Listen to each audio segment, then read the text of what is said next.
Hey team, welcome to Inside the Movie Photographer with Jasin Boland. Today, I've got one of my buddies with us. He's 30 years at the top of his game and recognised as Australia's, if not one of the world's top freelance sports photographers. Not only is he a fellow Nikon Ambassador, but he's also Ambassador for Thule and Subaru. He's Australia's only member of the World Photography Academy, and his list of awards read like a Hollywood's Oscars ceremony. He's photographed 7 Commonwealth Games and 9 Olympics. He has the most unique take on sports photography I've ever seen, and I'd like to welcome my buddy, Delly Carr. Hey, buddy. How's it doing? I'm good. How are you? I'm good. I'm good, man. Having a good time. Yeah, cool. You're looking a bit cold down there, bud. It's cold in here. It is cold. I've been working from home quite a bit lately, so yeah, it doesn't have the warmth of the office, definitely. Yeah, right. Yeah, I just got back from a run on the beach. It's quite warm up in Queensland at the moment. Yeah. Hey, man, you're I mean, I know most of your work because you know, I'm a massive fan, as you know. But it blows me away what you've managed to do, and I'm not going to say too much about it now because I want to discuss it while we're having a look at your photos. But very proud to call you my buddy, and we do have lots of good chats. Yeah, thanks, man. I didn't realise 9 Olympics. That's quite astounding. Yeah, and I'm looking forward to number 10. That's a big number. You know, I now go into double figures. I think in this country there hasn't been anyone that's gotten that far. I think the next guy's on 6. So yeah, it's something I didn't think I would achieve. Well, it was never in the plans when I first started. So to do 10 is a big deal. It's a massive deal. There are only a couple around the world that have gone that long, and that's before people go whatever. Before they lose it. It's 10 summer and winter Olympics, so it's not 10 times 4 or 40 years. Yeah. Although I've been in the industry now for 33, so it's close enough. Well, obviously more than any athlete, and probably more than any Australian official, right? Oh, there might be a couple, but not too many.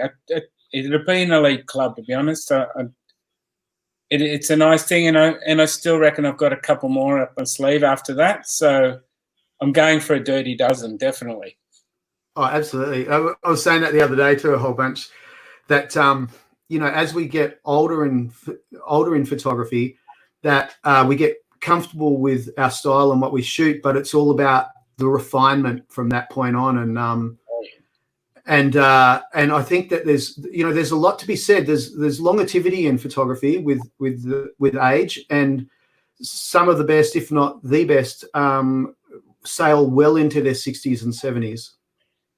I'm totally in agreement with everything you just said, Chase.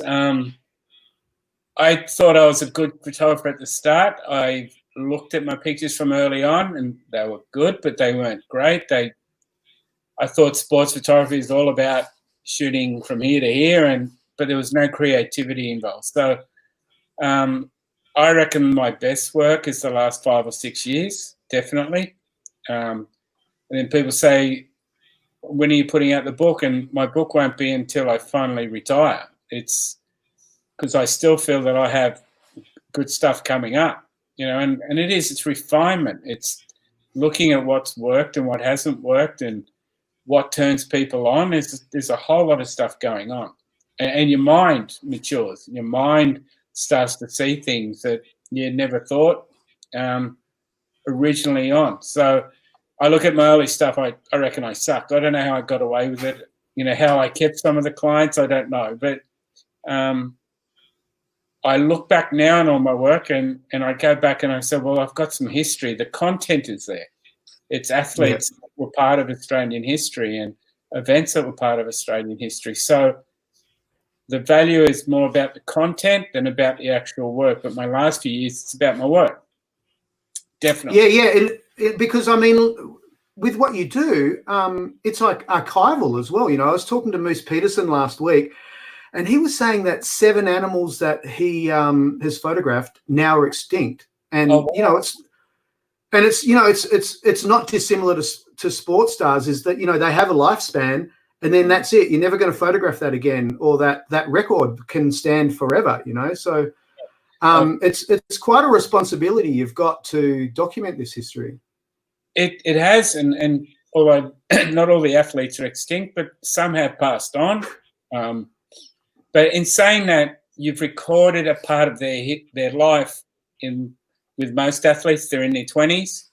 You've recorded a point in time where they're really strong, they're really fit, they're powerful, their mindsets are great. So they'll get older, and as they get older, you know, maybe the weddings or the marriage and the kids and the being a grandparent, and they're going to look back on their 20s and say, wow, look at the beast that I used to be.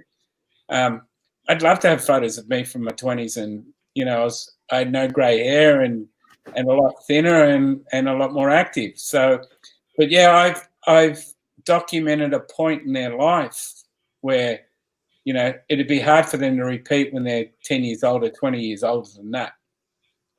Yeah, absolutely. And then you look at, you know, someone like Tyson, who's on the way back for a title fight, and I was looking at a training video that he did the other day. The guy still looks pretty powerful, but wow, very cool. It'll be interesting, be very interesting to see how it goes. Hey, I want to hook into some photos because you know how much of a massive fan I am of yours, and I see them on Insta all the time. But for me, you take sport photography to the next dimension, and you make it art, and there's much of it. You know, I mean, like, you've got your landscapes that you do with your sports. Sport can be just a tiny element to your images, and that's what I love about it, is you're not just after this, and although you do those exceptionally powerful images, but I'm going to hook it in now, and we're going to have a chat. There you go. Now this image, let me just take my branding off, because I want everyone to just see these images how they are. I mean, come on, Delly. Now this is for those out there that, huh? Oh no, keep going. Build me up. Build me up, buttercup. For those that aren't familiar with sports photography, this is astounding, because it's got, I mean, it has everything. There's nothing that's on the ground, and you know, I want the data, buddy. Okay. Let me give you the story behind this one. You know, when the gods of photography blessed me with fencing, and I fell in love with it, and I've won awards, and this one particularly won an award.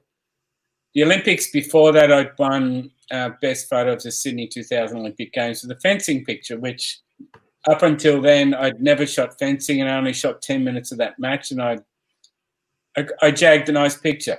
And I'll always be known for that. I went to the next one. The next ones were in Athens, and I said, I'll go again to the same final, which I did. It was a team final. Anyway, I met a mate in the corridor, and we were having a big, long chat about things, and I realized I better get in there before the match is over. And there I was again for the last point of the match. And I couldn't get into the middle of the actual piste, I think they call it. So I was stuck near the Italian bench, and I thought, if they win now, I'm screwed, because the guy's way over there. In saying that, the Italians won, and he didn't stay in the centre of the field. He ran towards his mates, which meant he was running towards me. And right when he got to the bench, he did that magnificent leap. And again, I spent another 5 minutes at fencing, and I then jag another picture, which wins me an award. So if I had been in the allocated media position, I wouldn't have got this picture. I mean, well, there you go. He's up high. Hey, how much of that do you plan on a film set? I pretty much run my own race. I don't want to always be where I'm sort of designated to be. Do you find yourself doing the same thing, wandering off and looking for alternative angles where there's no one, and looking for that exclusive sort of image? This one taught me a lesson. But I was headed to the position before where I had got a good picture before. So had I planned on that intentionally? No. But now when I do go to a team final, I will sit near the bench, because invariably they will run towards their teammates. And that's not just Yeah. for that sport. It's a lot of sports where they will look at their teammates, or they will run to their family, or run towards their spectators. Football's a classic example of that. That they'll and they run towards their bench, or they run to where their fans are. The great sports shots aren't just action, are they? They're they're the celebration and the commiseration. Yeah, there's very little. I'm going to make a bold statement, but 10% of it is about the action. The rest, 90%, is about you being in their shoes. It's an empathetic thing. You want to think like an athlete. You want to move like an athlete. You got to try and plan where they're going, etc., etc. It's about emotion. It's about their journey. As I said, we're documenting a point in their life, right? So this is the picture I spoke about, and what this one taught me. This was late at night, 10, 11 o'clock at night. I'd been shooting Taekwondo all day, and I was walking past the pavilion where there was a lot of noise happening. And this is when I said, do I go home and have a shower and get something to eat and get some sleep and start again tomorrow? But then I looked in and I realised there was a gold medal match, teams in fencing, and they were down to their last few points. I said, all right, I'll go for it, and I'll get that traditional one guy happy, one guy sad picture. They were both on the same points. They both lunged at each other, and they both struck each other at roughly the same time. And what you wouldn't see at the bottom of there is a judge, and they were trying to con the judge saying, I won the gold medal. So it became a rare picture in that, both were celebrating. It also became, they actually took their masks off so you can see their face. A lot of celebrations can happen with the mask on. And for us, that means nothing. You can't see their face. Yeah, right. I've got the Olympic rings that places a stamp on it of where it was. And that was funny. That was the days of film. So I'm talking ancient history, and that was the first frame. I only had a roll of 24 in my bag. That was the first frame, because by the time I sat and loaded, that was the point. First frame. Now, just recently, I've gone and looked at the other 23 frames, and they're all crackers. They're celebrating. They're throwing the guy up in the air in front of the Olympic rings. So they're all pearlers. But I want to have a look at them. Yeah, I've only had that. I've only looked at frame number 1 for the last 20 years. Hilarious. That's amazing. Hey, I was going to ask you that because I've recently gone through my back catalogue, and I noticed with images that I didn't like, I'm now enjoying, and I think it's because that I've grown into that photographer now, whereas I always had that style. I don't think my style's changed at all, but I appreciate that photography more, I guess. Yeah, I'm been blessed to just have had some time off recently, and I've been going through all my old stuff, and I am, as I said, amazed by some of the things I took and put away. So, yeah, I mean, it was different days in sports photography then. It was more of a freelance market, everyone was running pictures that were very stock standard, and creativity wasn't the norms. But I'm amazed that there are pictures there that I did try to be creative, and I'm not sure. At that time, they meant nothing, but they mean a lot more to me now, definitely. Yeah, absolutely. Hey, do you shoot? Oh, God, another one. Stop it. Hey, do you? I picked on him. If you're European, do you shoot? Another thing that you learn, like a European will celebrate, a German may not. The Chinese don't celebrate. It's a whole gamut. An Italian or a Greek or a Spanish guy will celebrate. They're passionate people. So you pick on those ones to get something out of them. Definitely. The team members here, he's looking at all his teammates. Yeah, right. Oh, it's just so amazing.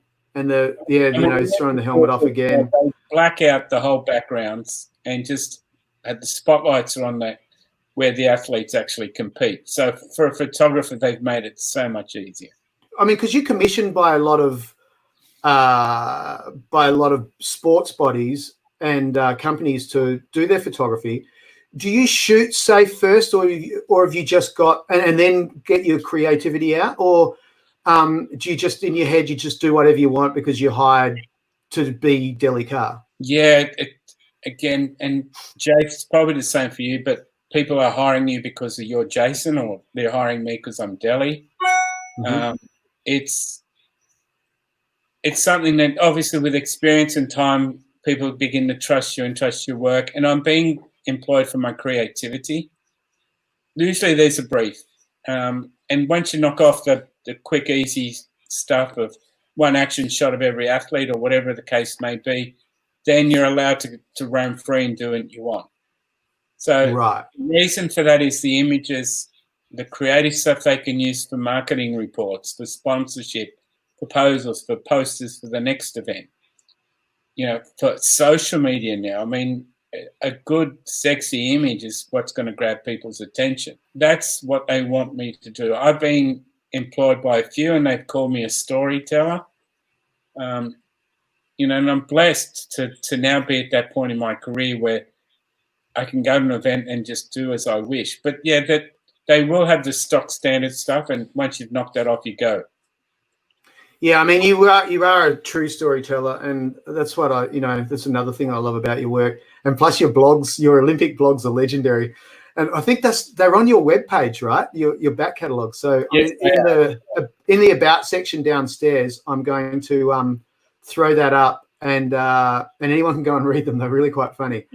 Now, this image is a very powerful image because it was when you were the D850 ambassador, and it was a particularly interesting time of your life, which you don't have to go into, but I love this, and I love the story that goes with it too, with how it came about and you choosing, and I just think it's so apt that that it should be fencing.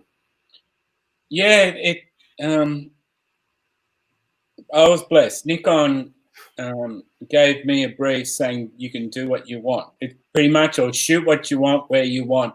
It's the image of your lifetime. And there were certain things I wanted to do, but then it started to evolve, and this became, the picture. And it was about fencing. Fencing, for some reason, the gods of fencing and the gods of photography had a chat upstairs, and they said, let's give Delly a little bit of a reward. And so I've done well with fencing despite not being a fencing photographer. Nikon let me do what I want here.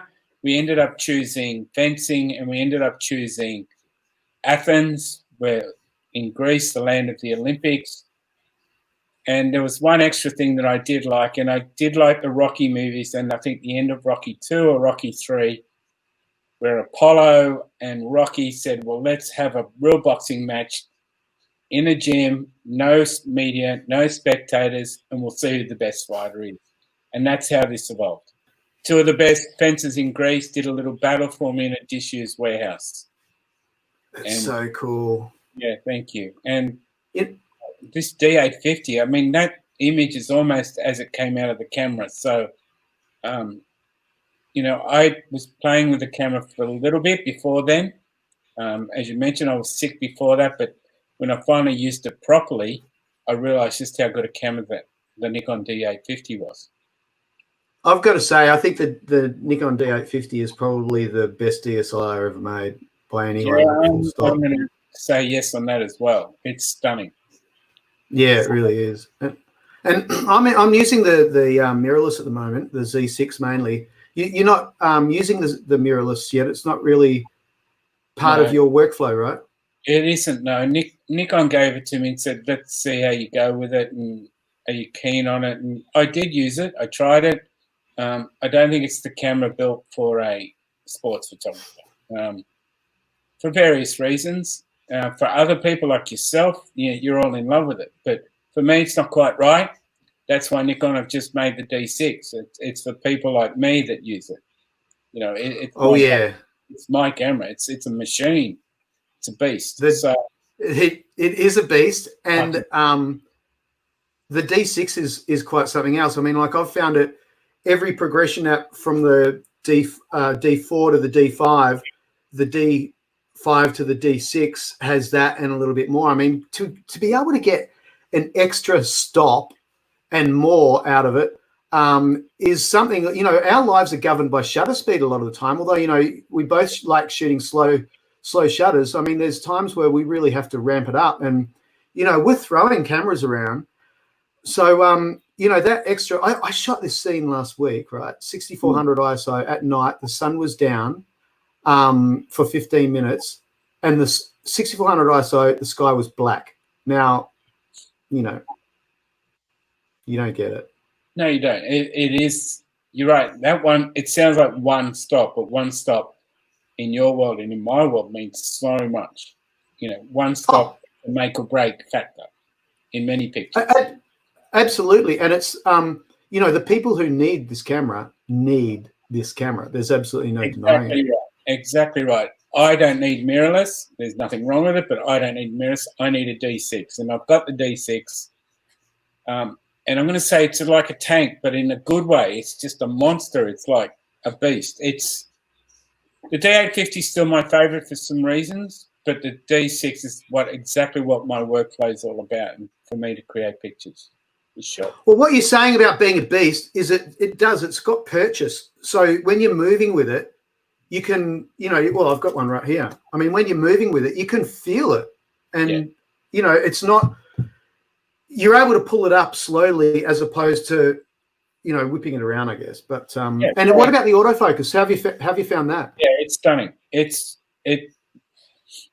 I sometimes take, you know, all the technical bits. They tell you it does this and tell you it does that for every camera that comes out. And there are times, you know, I'll take it with a bit of grain of salt and see how it goes. But this time, I think they're right on the button for this. Now the autofocus is stunning. I love the way it's moving around with all the different focus points. I haven't used it enough yet to really push it to the outside, but I can't see a problem with it. There's no technician there in Nikon Japan that's trying to make a bad camera. They make Nikon, as you would know, the people that work there, their lives are meant to get the best camera that's possible. And whether that's the top of the pyramid or this fictional camera that's out here, they're trying to get that particular camera. Now, when they say it does that autofocus, or when it's got 14 frames, or whatever the case may be, they're actually trying to achieve the perfect camera. We're trying to achieve the perfect photograph each time, aren't we? And we're not quite getting there. We're always striving to get to that point. Yeah, there's the Holy Grail has never been found because it's a way off. And you know, I mean, as you're saying though, you know, it is a magnificent camera, and the autofocus for me, you know how I throw cameras around, and I really like that it's implemented a lot of the mirrorless, especially into the live view with the focus and stuff like that. Yep. Now, I love this photograph, and I want you to tell everyone the story because it's so cool. Thank you. I call me old school, whatever, but I love traditional sports. I love, despite what people think, the bullfightings, or I love sumo and so forth. And this is kendo, and it's a Japanese type of fencing. So still, again, on this fencing theme. But this is very traditional. Japan is very traditional. This is one of those traditional sports. Now, I stumbled upon a class, and the class is being run by a big master of that sport, a grandmaster. I've forgotten now what the correct Japanese name was.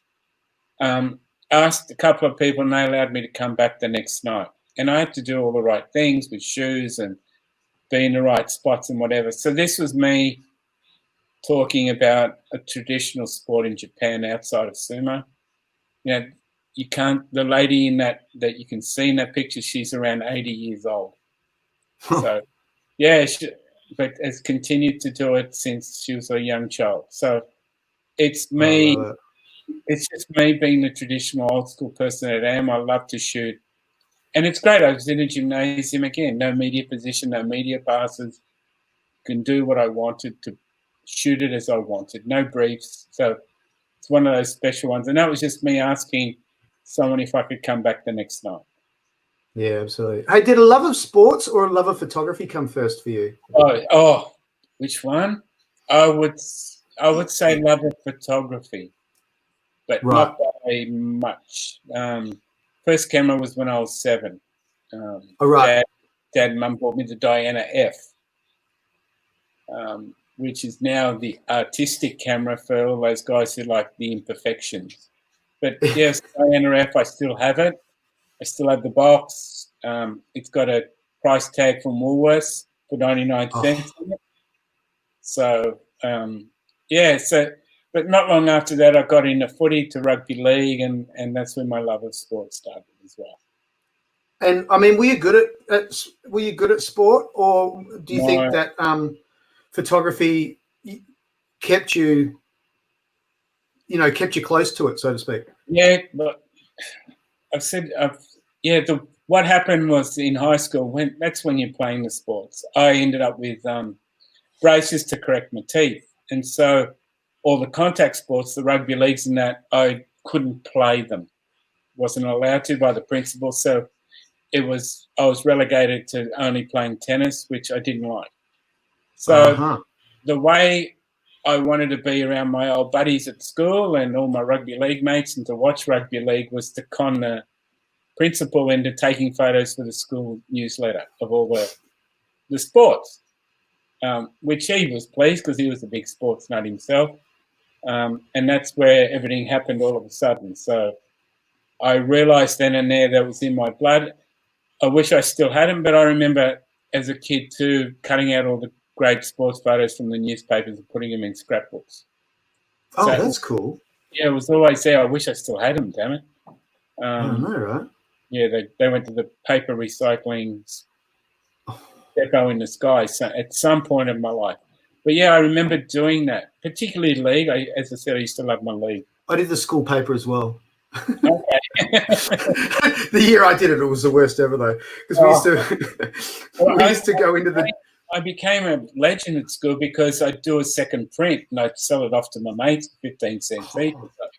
God. So yeah, as well as a 15-cent tycoon, I was doing a newsletter as well. So we used to go into the dark room, turn on the dark room do not disturb light, and then would sneak out and go to the beach for a surf. And I was taking Barry's. Yeah. The dark room was great. It was like the one place, as soon as you had that red light up, there's no one ever came near. Now, this is a sensational shot, and you're lucky to have survived this. And you did this on your holiday, right? I mean, you were there. You were in Europe for Olympics, but then you train, and I went, bugger it. I'll delay my flight home and attend again a traditional event. Despite what people think, I'll explain it as a traditional event, and it is. It's a traditional bull run. It is a week-long festival in Pamplona. It's a religious festival, and this is only a small part of that whole week. So the rest of the week is amazing.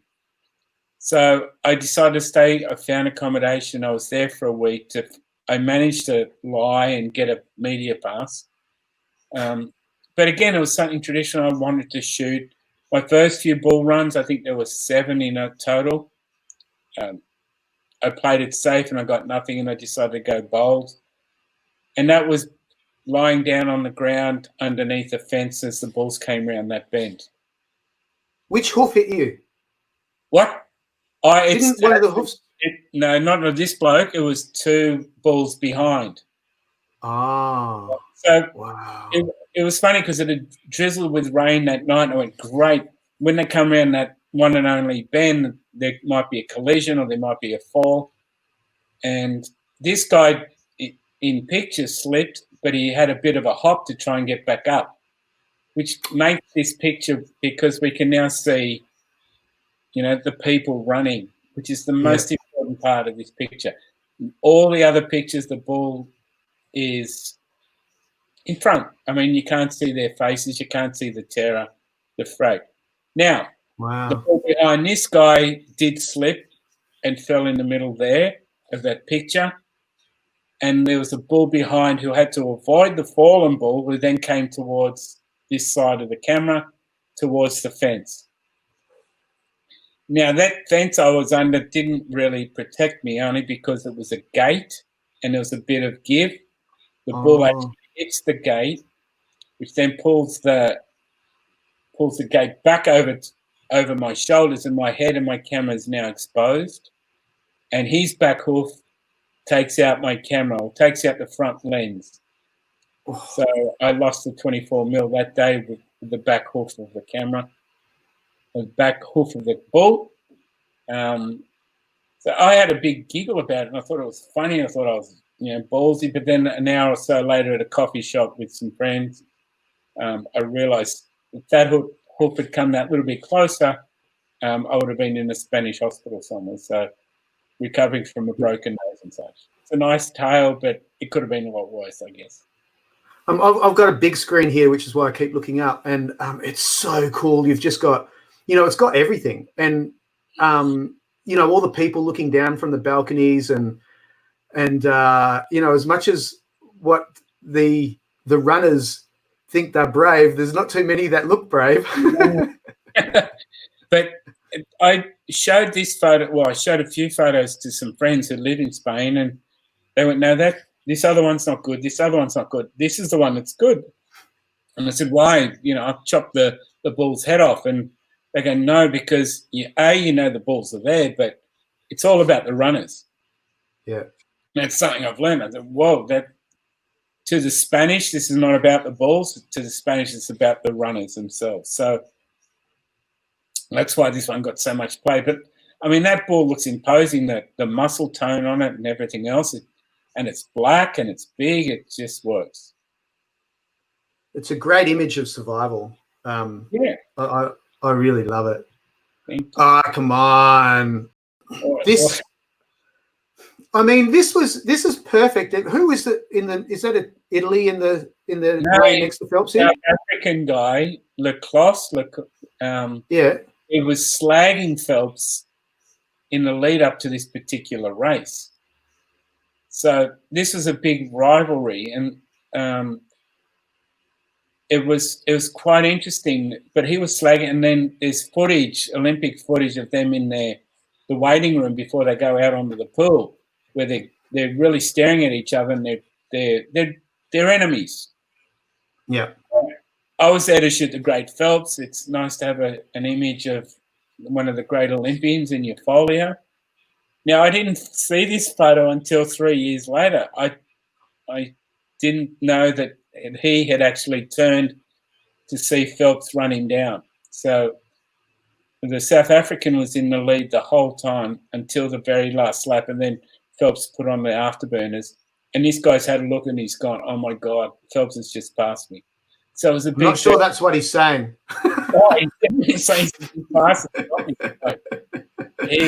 He wouldn't have been happy. Very rarely does someone look to the side to see what their opposition is doing in the other lane. It may have cost him the race too. Oh yeah, he's a ballsy character, and that's a nice thing. He has some personality, but he definitely slagged Phelps off, and that just made Phelps go even quicker, I guess. Yeah, absolutely. I mean, you don't poke that tiger, but I mean, like, this is a great image anyway. But then to have him looking over and with that look of anger on his face is just makes it sensational. And you can see the cupping from the cupping massage on Phelps too, right, on his shoulders. Yeah, I'm not a big fan of it, particularly when he's standing at the blocks. He looks like a Dalmatian or whatever. But this is a sports photo that has captured the action. There's no creativity to it. But you've got the word Phelps on his cap. He's in the front. You've got the other guy who had been slagging him off, looking and going, "Oh dear, it's got my gold medal just went down the toilet." Yeah, absolutely. Now you have a big relationship with Swimming Australia, right? Yeah, I do. They originally came to me and they said, "We've seen what you've been doing with other sports and we'd like you to do that." So it started off gingerly. The last few months I've looked at some of my early work. I don't know how they re-employed me. It was the early days of digital. So you're talking about cameras that maybe weren't quite right at the time. They didn't have the firepower. They didn't have the frame rate. They didn't handle the low light conditions. So I don't know how I got away with it, but I did. Maybe because I'm charming and whatever, and I can talk well. You're a good guy. That's what user friendly. That makes a difference. Oh, it does. User friendly. That's the thing that when the athletes respect you, when the technical officials respect you, when management respect you. I talk about this cloak of invisibility that no one sees you at an event because they trust you. They don't need to worry about you. And so you can get into places normally anyone in the media does not. You know, I have technical officials that will step to the side a little bit to let me get into that right spot. So that's just trust, and that's, as I said, this cloak of invisibility. Nowadays, yes, swimming want me to be there as their creative person. They want me interesting images. You can take shots of so-and-so doing butterfly or breaststroke, but the next time you shoot it, it looks exactly the same. Yeah. So I've got to try and do something different. And this is one of the early ones, which I was very blessed. It was in an old stadium, and there was a big hole in the roof from either someone threw a brick through it or whatever, but there was a shaft of light hitting the pool, and it moved as the sun moved. So I spent that morning following the sun and waited for someone to hit it at the right time, and bang, this guy did. So, wow. And it looks like they're holding something glowing and stuff, but he's come up and risen at the point where the only light is hitting the pool. Obviously, I've exposed the rest of the pool to be as dark as it can be. Yeah, it looks like he's got a lume cube. Yeah, it does. Yeah, you know, and you got the reflection in the goggle adds that little bit more. But I spent the morning at Heats doing that. They didn't quite get what I was trying to do, but when they saw the picture, they were happy about it. Yeah. Yeah, absolutely. I mean, this is just a classic. Who is that? Again, it's one of the Australian team swimmers. He's not on the team anymore, but he came up into such beautiful light. But the thing was, I had a 600mm on, and I was hand holding, and that was the image I got. So it just shows you the quality of the Nikon lenses, particularly the big boy lenses. So 600mm at f4, and that's full frame. There's no cropping. That's exactly how I shot it. I nearly fell over trying to, as he came out of the pool holding that lens. It was I've tried to get this shot again and again, and it hasn't quite happened. You're not a big fan of editing either, are you? You like to keep your image pretty much how it comes out, right? So that's why my 600s and 400s, and they're my favorite lenses. I will go to a wide angle eventually, at some point, but it's the big lenses that it's what me. I don't like cropping. I don't want to crop. I want to get it as I get it. Yeah, there's a lot to be said for that, and it's having your mindset too of committing to a lens and making it work. Absolutely. Wow. Oh, see, this is. I don't know how are you shooting manual focus on swimming most of the time because of the water that flicks up in the way, or what? This was, but I'm lying on. This was at a big champs in Japan, and there was a point. Well, we were allowed to sit by the side of the pool. Then there's the blocks at the end of the pool, but there's a little gap in between where I could lie on the ground.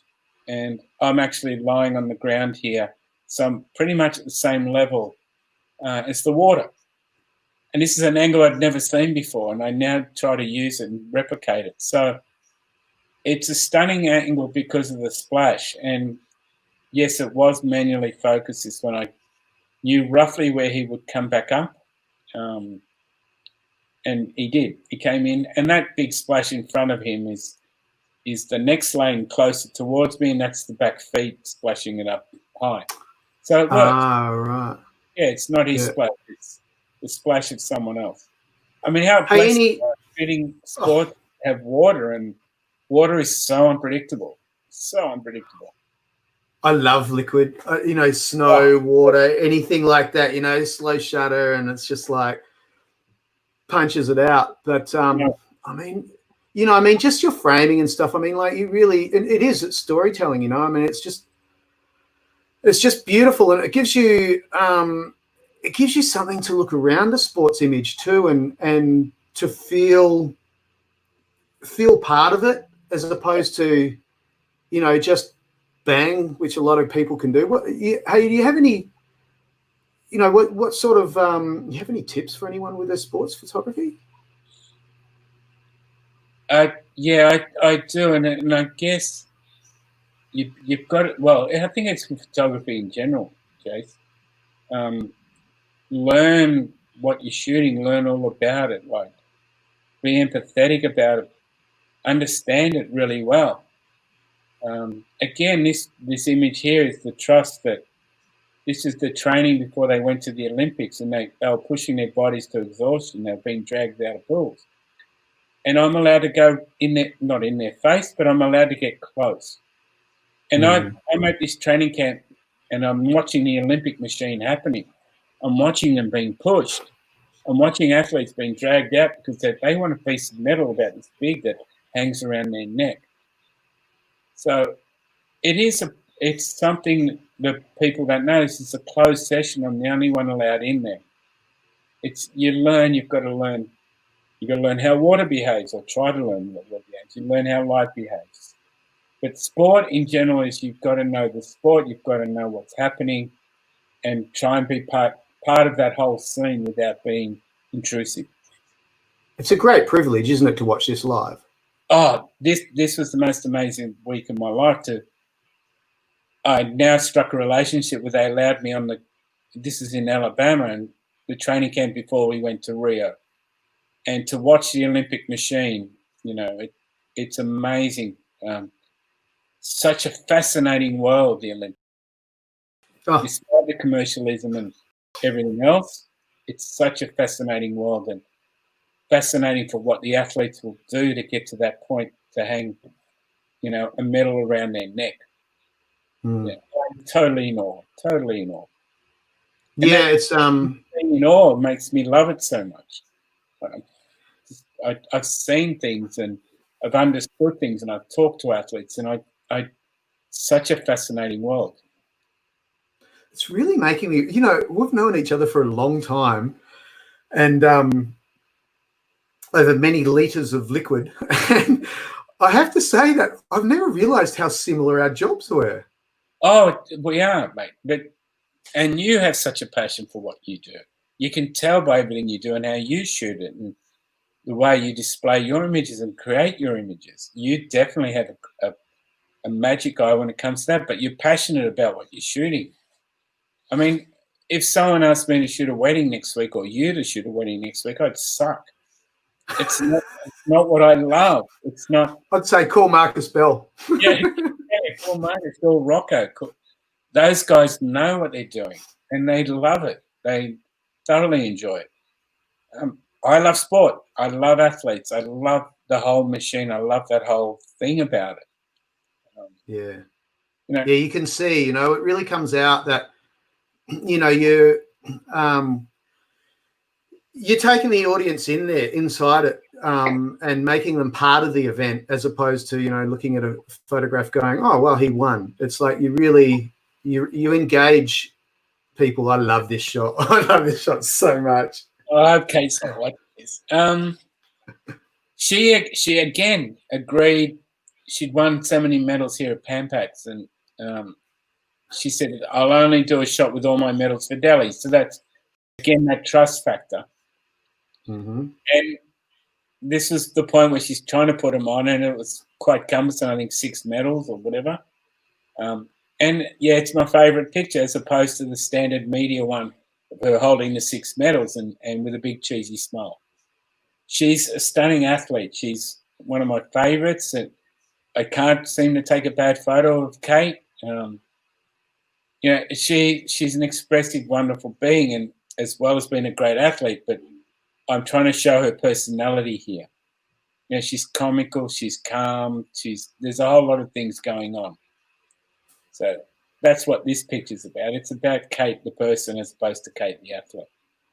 Yeah, and having that relationship and collaboration with these people that you're saying, really, you know, it allows you to get these great images. There's a celebrity photographer called Greg Williams that does a lot of work like this, and his is all about the, you know, the relationship that he has with them, and Of course. to have spent so long too. There's probably no one else that, you know, you're not going to say I know what you like, but I can't imagine there's anyone else that has this fly on the wall insider. It's like Dad taking photographs of the team. No, the stories I've got for when the inevitable coffee table book comes out, it's stunning, the things that I've seen, and the things that, nothing derogatory, nothing poor, but the mindset of athletes and their thoughts and their patterns. And Kathy Freeman's thinking 7 years ahead to when she wins a gold medal in Sydney, all that sort of stuff. Wow. You know, I've actually had athletes that have used pictures of them with their gold medals, and they've asked me for 20 prints of it. You know, is that for Granny and for all your relos and stuff? No, we're going to, before every event, we're going to slip them under the door of the competitors to remind them. No way. That, right? How good's that? And that'll be in the book. You know, all that sort of stuff. Oh, so that is gold. That's why they won gold. That's that sort of mindset of being so, not mean, but, you know, such a positive attitude. Isn't that funny? It's hilarious. Oh my gosh, it is. It's absolutely hilarious. Now, cycling, you love cycling too. I mean, do. What are your that's a bit of a stupid question, but I'm sure you'll help me. What's your 4 favorite sports to photograph? Okay. Swimming's one of them because the unpredictability of the water. Yeah. Triathlon is another, and that's because I have 3 sports in one event. Oh, including yeah. I don't do enough, but I'd love my rugby leagues because that's just blood, sweat, and tears. And then fencing's the other one, and that's because it's been so kind to me. It's very traditional. They still speak in French, you know, when they shout out instructions. So, yeah, I would say those are my 4. Yeah, that's cool. Is this triathlete? Yeah, this is a triathlete, and this is a big event in Hawaii on the volcanic island, which is a 4-kilometre swim, 180k bike, and the marathon run. It was a point I wanted to shoot the mass swim start in the beautiful Hawaiian waters with 2,000, 3,000 competitors all swimming at the same time, which I did get, and they're beautiful shots from the helicopter looking down. On the way back, there were some athletes that had already been on the bike. This particular lava field was near the airport where the guy was meant to drop the helicopter. And I said, I'll wait to shoot this picture. And again, my mindset, and when you look at lava, I wanted the sun to be reflecting off it. So I don't have the sun behind my back. You can see by the shadow. And the lava there, the untouched lava, is just, it shines and it gives me that moonscape. Obviously, turning it into a black and white makes it more moony. Yeah, and I've always loved cycling. I don't do enough of it, but I've always found it a very pleasing sport to photograph. There's colour, there's movement, there's shape. Cycling means something to me. It always has, definitely. Your panning shots are legendary. Yeah, this is ballsy. The velodrome. It's like some of your. I've seen so many shots of yours from cycling, and see, I can't pan for crap. I can't pan at all. Neither can I. I jagged it. Yeah, okay. But this one, I'm pleased because it evolved because I started thinking about it, and I went to the bend where the rider at the front always pulls up and goes to the back. And I was thinking in my head, well, he's going to be at a different speed and he'll be bigger because he's come closer to me. And so that's what my mindset was all about. You know, and after the first few frames, I realized, okay, the bottom of the track there would be white with a pan. So I needed athletes with a national colour that would stand out against that white. Thank you, New Zealand. You did the job for me there. But in the middle there, all that colour is all the is all the security people and the media officials and garbage bins and everything else. So panning gets rid of all that. Yeah. So I looked up the data on this one before I sent it to you, and it was 1/4 of a second. So I reckon I was at a really bored point where I went, I either go hard or go home. And 1/4 of a second, I got one picture, and there would have been probably 999 shitty ones. So this is the one that people get to see, not the other 999. Can you remember what lens it was? It looks like a 50 or something like that. It doesn't Yeah, look it could have been 24, I reckon. Yeah, 24. Okay. Cool. See, I don't know my lenses.